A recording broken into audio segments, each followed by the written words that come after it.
Neața, dragilor, a venit în sfârșit volanul pe care îl așteptam cu toții după atâta timp. O să vă povestesc imediat despre ce-i faza. Iar astăzi mergem împreună să-l montăm. Trebuie să mergem la Timișoara și ia, fiți atenți, sunteți gata să-l vedeți. Pam, cam așa arată, mie îmi place maxim. Acum, mie nu-mi plac alea cu carbon, cu brizuri, cu ecrane pe ele. Mie îmi place ăsta simplu, așa frumos, original. Ia uitați ce părere aveți de el. Abia aștept să-l văd pe mașină. Credeți-mă că în viața reală se vede mult mai fain. Padele frumos, astea trebuie codate. Mergem acum la Timișoara. Știți cum e în viață? Când iubești pe cineva, trebuie să te gândești la el. Nu poți așa să te duci cu mâna goală. Așadar, în caz că vă întrebați ce facem noi aici la Jumbo, pentru că suntem în Arad, trebuie să plecăm acum la Timișoara. Suntem în puțină întârziere, dar nu contează. Trebuie să ne gândim la prietenul nostru. Avem aici câteva produse, o să le desfacem acolo, nu vi le arăt acum ca să vedeți și voi reacția. El nu știe că i-am luat chestiile astea. Cred că mai trecem să luăm o bere sau o pizza, ceva, să facem atmosferă pe acolo. Eu sincer voiam să iau un calendar de la o gagică dezbrăcată să-l punem pe acolo, pentru că Cristi tocmai ce și-a renovat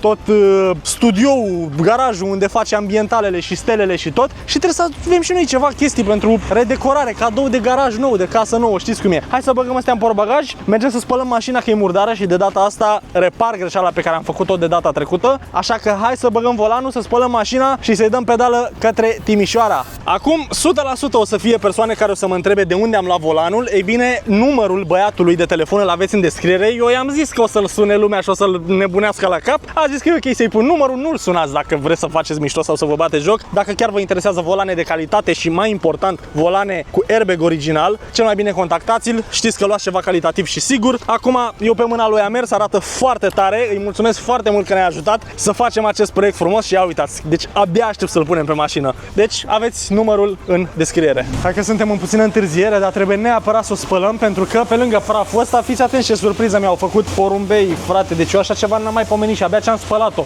Uitați aia de acolo. Ia uitați cum stau.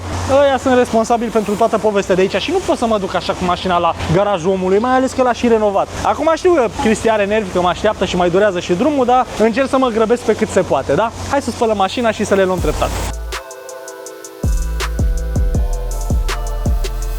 Hai că am ajuns la Cristi, o să luăm și cadoul din spate. Stai așa să deschid eu mașina. Încă nu l-am sunat că am ajuns. I-am dat morți pe autostradă, dar nu știe nimeni. În GTA, nu în viața reală. Ia, uitați aici cadouașul. Am un șeptar în curte, nu știu ce lucrează acolo. Hai să-i dăm un apel. Ia uite, se aude și cățelul. Am luat ceva și pentru cățel, să știți. Da, mă. Te aștept la poartă cu ceva important. Hai că ies. Hai, te aștept. Mă la spate așa să nu vadă. Ce faci, domnul Cristi?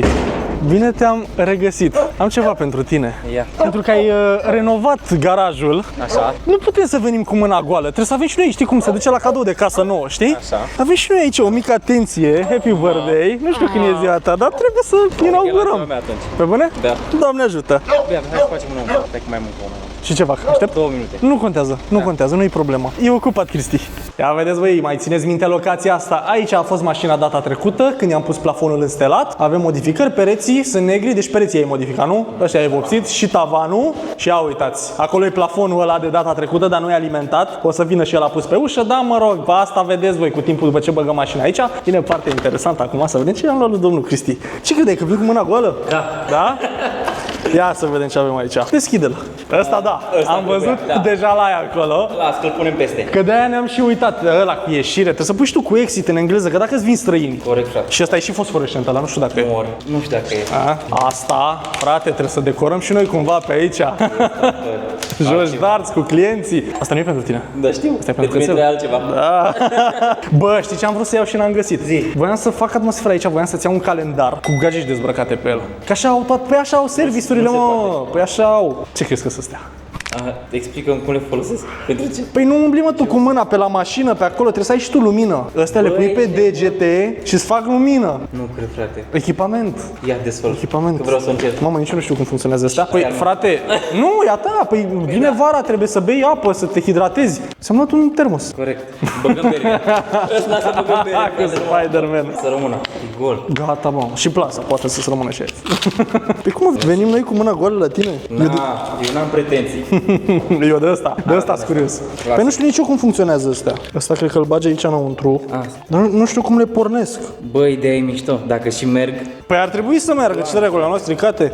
Bă, cred că trebuie să scoți siguranță. Gata, mă, merge. Stați așa că îi dăm de cap și revenim. Astea ne-am luat țeapă cu ele, frate, că au doar lumină roșie. Pe ăla scrie că au și albă, nu știu, oricum nu. asta le pui pe avarii. Da.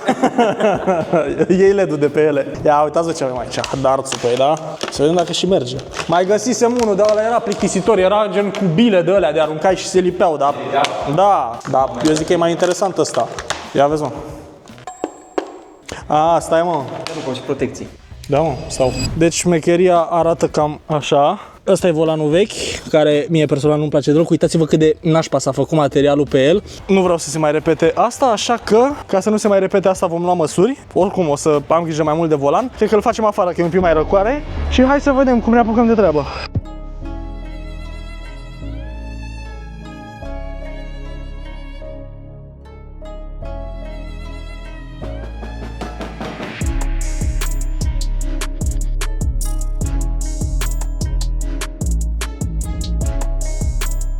Volanul e pus pe mașină, încă nu vă arăt cum arată, eu l-am văzut. Am tras un pic cu ochiul, dar trebuie codat ca să meargă padelele. Ăsta e volanul vechi, airbag-ul iese frumos de aici. Ceea ce am sesizat, volanul ăsta are încălzire. Eu nu am dotarea de încălzire de pe volan, dar aparent modelele astea veneau toate cu plasa de încălzire, deci dacă vă trebuie sau ceva, dați-mi un mesaj. Ăsta e și airbag-ul, uitați-vă, pare mult mai mare când îl scoți, dar în sfârșit am scăpat de el. Uitați-vă cât de mâncat este pe aici, cât de lucios este. Într-adevăr, probabil e pielea murdară, dar n-arată bine, mă, pur și simplu. Mie ăsta nu mi se pare că arată bine, nu mi se pare un volan estetic, sau cel puțin să se compare cu exteriorul mașinii. Cel puțin mașina mi se pare că arată mult mai sport pentru volanul ăsta, dar imediat vi-l arăt și cum arată celălalt după ce codăm padelele. Ce părere aveți?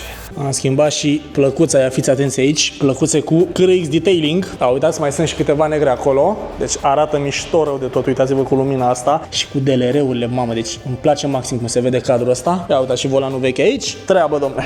A pornit tractorul. Merge, mă. Dar nu e EcoPro. Bom. Hai de mine. Stați să nu vedeți, s-a pus volanul. Haideți înăuntru să vă arăt cum arată și avem și câteva modificări în plus pe lângă chestia asta. Ia uitați-l, bă. Băi, schimbă total aspectul, a zis și Cristina. Adevărat, nu? Schimbă mașina? Da. Schimbă. Adevărat. Deci mi se pare că ăla nu se potrivea absolut deloc. A venit în sfârșit momentul pe care l-am așteptat atâta timp. Padelele merg, totul merge. Pentru că am scos borna, acum trebuie să resetăm din nou toate chestiile astea. Mi-ar fi plăcut maxim dacă aveam și volanul electric să se lasă așa jos, când pui contactul să o ia așa jos, ar fi bombă. Hai să pornești și mașina. Vedeți evacuarea de la Sport Plus. Nu avem Sport Plus. Bun, ia fiți atenți. Acum padelele merg, s-au codat, a durat totul foarte, foarte repede. Deci dacă vreți să codați ceva sau aveți nevoie să veniți cu un volan, veniți aici la KRX Detailing că se ocupă băieții imediat. Ia fiți atenți, dacă dau eu pe, nu știu, o punem pe confort să zicem. Ia uite, aici din P, nu știu dacă se vede. Fiți atenți. Padele M1, M2, M3, 4, 5, 6, 7, 8, M8 Competition. Am făcut din mașina asta, arată fain rău de tot. Trece singur ea înapoi dacă e vreo problemă. Uitați-vă cât de tare arată. Hai să vedem și restul chestiilor dacă merg. O punem înapoi în parc. Ia să vedem. Avem aici ăsta de Distronic. Merge totul foarte bine. Bine, momentan trebuie să fim în mers. Ia uite, Cruise Control cannot be activated. Bă, cred că trebuie să merg cu mașina. Auzi? Îmi zice Cruise Control cannot be activated. Păi nu poți pentru că nu ești în mișcare. Trebuie să fim în mișcare? Uite. Da. Ok. Și după aia pot să selectez ăsta. Ok.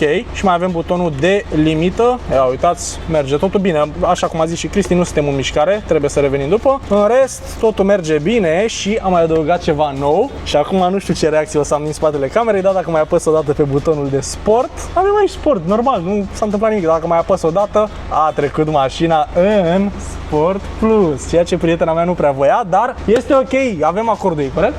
Da, a zis da. Bun, avem și Sport Plus, nu o să-l folosim neapărat, dar e bine să știi că ăla e. Asta e bine, uitați-vă, volanul se simte foarte fain, îmi place foarte mult, dă-și claxon. Scuze, dar e fain, îmi place, abia aștept să văd cum se conduce pe stradă. Hai să ne dăm jos și să revenim la treabă. Ia uitați. Deci, mi se pare cu totul altceva. Și acum, ca să fim siguri că nu mai las eu urme pe piele ca să dăm banii pe la detailing, asta nu că ar fi ceva rău neapărat. Ia uitați ce mi-am cumpărat din DM, nu e o reclamă sau ceva. Am luat o chestie asta ca să am mâinile mereu curate, că vreau să am grijă de pielea asta. Eu sunt conștient acum că cu timpul o să se ducă de la soare sau ceva, se duce oarecum din matul ăsta pe piele, dar încerc să-l protejez pe cât pot. Doamne, cât îmi place, deci nu aveți idee, parcă e altă mașină, jur. E frumos rău de tot. Acum ce mai avem de de refăcut este să mergem la BMW, pentru că avem o rechemare, tot primez mesaje și pe aplicație și peste tot. Rechemare cu airbag cu 100% dacă aveți și voi BMW cu volanul de M, nu contează că e de M Competition sau M Sport, 100% aveți rechemare pe airbag pentru că ceva modele au probleme, trebuie să vadă dacă îl înlocuiesc sau nu. O să mergem, dacă toți suntem în Timișoara sau mergem în Arad, vedem și rezolvăm să nu mai primim mesaje de rechemare și cam asta e tot. Asta i-am luat-o la cățel. Sper că îi place. Îți place, Grasul? Îl cheamă Grasul, ia uite. Mă iubește, mă. Dragii mei prieteni, ăsta a fost și clipul cu volanul. Mulțumesc foarte mult echipei Credit Detailing pentru tot sprijinul acordat, pentru că susțin acest proiect și tuturor care ne susțin în continuare să facem mașina asta din ce în ce mai frumoasă. Ăsta e volanul vechi. Cu alte cuvinte, nu se potrivește deloc. Dacă cumva nu reușesc să-l dau sau vă interesează pe voi un asemenea volan cu încălzire distronic, vibrații și cred că pare cam tot ce se poate pune pe el. Îi lipsește ceva? Da, fără padele și fără varianta de M. Na, poate vă trebuie. Dacă nu, îl găsiți aici la Credit Detailing. Cristi, dăm voie să îți mulțumesc și ție foarte mult. Ca de obicei, o treabă foarte frumoasă. Mașina mai primește acum câțiva cai în plus. N-am reușit să-i dăm kilometri înapoi, din păcate. Data viitoare îi dăm și kilometri înapoi. O facem nouă de reprezentanță și o ducem la BMW să vedem dacă nu ia înapoi. Hai, vă pup!